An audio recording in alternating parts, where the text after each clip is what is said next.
Resultatet for Josefine B. Esbensen og Edegaards Cantano blev til 12 fejl i tiden 79,97.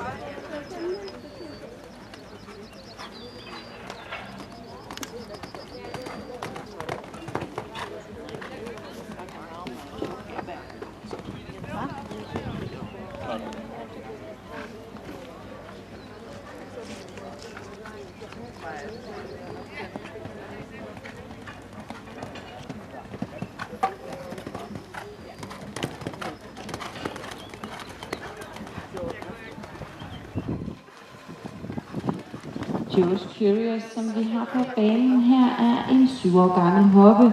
Derefter Quentum og med Royal Z2 som morfar, arvet af Elon og Mia Olsen.